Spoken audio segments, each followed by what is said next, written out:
Shalom అలైకుం, shalom అలైకుం, shalom అలైకుం. What to lose, what to earn. Start for this day. ఏదిని వదులుకోవాలి, దేని అపేక్షించాలి, దేనికోసం పోరాడాలి. ఈ సత్యం పేతురు భక్తుడు రాసిన మొదటి పత్రిక 2వ అధ్యాయము మొదటి 3 వచనాలు చక్కగా వివరించబడ్డది. వాక్య భాగంలో the first episode of Peter chapter 2 verses 1 to 3. ప్రభువు దయాళుడని మీరు రుచి చూచిన ఎడల సమస్తమైన దుష్టత్వమును, సమస్తమైన కపటమును, వేషధారణ, అసూయను, సమస్త దూషణ మాటలను మాని అన్నమాట చూస్తున్నాం. Things must be stripped off. నీ జీవితం తొలగించబడాలి, తీసివేయబడాలి, విసర్జించాలి. Put off these things from your life. నీ జీవితం నుండి వీటిని నీవు వదులుకోవాలి, విసర్జించాలి. ఎందుకనగా ప్రభు దయాళుడు రుచి చూసిన ప్రకారం taste the lord is good. ప్రభు రుచి చూసి తెలుసుకొని ఉన్నాము ఎలాంటి వాడో, ఇంత దయగలవాడో, ఇంత ప్రేమ గలవాడో. ఇవన్నీ తెలుసుకొని ఉన్నాం. తెలుసుకొని కూడా మనము ప్రభు కోని విధంగా జీవించలేదు. ప్రభుని నమ్ముకున్న బిడ్డలు, బాప్టిజం తీసుకునే బిడ్డలు, వాళ్ళ జీవితాలు ఇంకా ప్రభుకు ప్రతికూలమైన వాటిని జరిగిస్తూనే ఉన్నారు. ప్రతికూలమైన వాటి వారి హృదయాలు ఉన్నాయి. వాటి గురించి డిస్టర్బ్ చేశాడు పేతురు భక్తుడు. అదేమనగా సమస్త దుష్టత్వం, ఈవిల్ థింగ్స్, వికెడ్ థింగ్స్. దుష్టత్వం అనేది చాలా భయంకర పాపం. అది దుష్టుడు దేవుని సంబంధి, అపవాది సంబంధి. నేను దేవుని సంబంధమై ఉండి ఇలా దుష్టత్వాన్ని జరిగిస్తావు, ఇలా చెడుకు పాల్పడతావు, ఇలా చెడును ప్రోత్సహిస్తావు, చెడును పెంచి ఎలా పోషిస్తావు. Strip off your wickedness.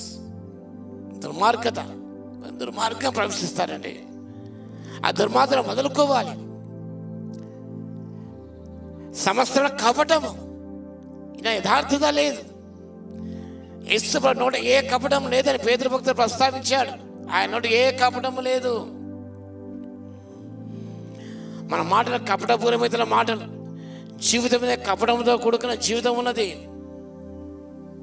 అంత మాత్రమే కాదు, దాన్ని మనం వదులుకోవాలి. వేషధారణ, hypocrisy.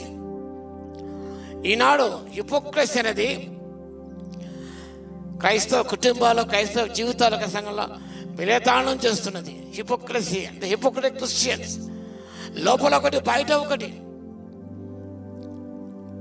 Inside out side same ఉండాలి, మనం ఒకే రీతిగా ఉండాలి. కానీ inside something, out side other thing. మరో రీతిగా ఉంటున్నాం మనం. ఇది వేషధారణ, పరిశీలన వేషధారణ. అది చాలా భయంకరమైనది. వేషధారుడు దేవుని వద్ద ప్రవేశించలేరు వారు. వేషధారణకు ఉన్న జీవితం విసర్జించాలి. Put off hypocrisy, strip off hypocrisy. అసూయ, జలసి ఎక్కువ ఉన్నదండి. ఇది ఔన్నత్యం చూసి అది మనకు లేదు, అసూయపడ్డం. వారికి నాకు లేదే, వారికున్నంతగా నాకు లేదే, అలాంటి ఉద్యోగం నాకు లేదే, అలాంటి స్థితిగతి నాకు లేవే అని అసూయ చెందడం. నీకు లేనివి వేరే వాళ్ళు ఉన్నప్పుడు నువ్వు చూసి అసూయపడ్డం, అది అసూయ. నేను అవ్వలే, వేరే వాళ్ళు ఉండేది, నేను శ్రద్ధ చెల్లించు. కానీ అలా చెల్లించకుండా అసూయపడ్డం చాలా భయంకరమైనది. కొంతమంది మంచి టాలెంట్స్ ఉన్నాయి, నేను టాలెంట్స్ లేకపోవచ్చు, లేకపోతే చెప్పేస్తే అది మంచి టాలెంట్స్ లేవు. అసూయపడడం కాదు, భయంకర పాపం. యేసుని అసూయ చేత అప్పగించాలని పిలాతు ఎరిగాడు. ఆయన అసూయ చేతనే ఈనాడు సంఘం పదం కారణం అసూయ, అసూయ, జలసి, జలసి, జలసి. అది మంచిగా ఉంటే నేను అలా లేనని చెప్పేసి చాలా అసూయపడతారు. ఆ తర్వాత దూషణ మాటలు, ఇవన్నీ కూడా గాసిప్ అన్నమాట. గాసిప్ అనగా లేనిది ఉన్నట్టుగా చెప్పడం. ఎక్కువ గాసిప్ ఈనాడు చూస్తూనే ఉన్నాం. దూషణ ఆడని గాసిప్ అనే నిజం ఉండదు. కానీ ఆ వార్తలు నిజమైనవిగా 10 సార్లు చెప్తే నిజమైనగా అయిపోతున్నా నమ్ముతూనే ఉన్నారు. ఇవన్నీ కూడా నువ్వు ప్రభు రుచి ఎరుగున్నావు కాబట్టి, ప్రభువులు ఇలాంటివి లేవు కదా, నీలో ఉండకూడదు. కాబట్టి వాట్ అనేసి కొత్తగా జరిపిస్తున్న పోయిన వారై నిర్మల వాక్యం పాల్గొన రక్షణ విషయం ఎదుగు నిమిత్తం అపేక్షించుడి. Desire for the word of God. నిర్మలమైన కొత్తగా జన్మించు ఎలా ఉంటారండి? కళ్ళ కపటం లేని మార్గం ఉంటారు.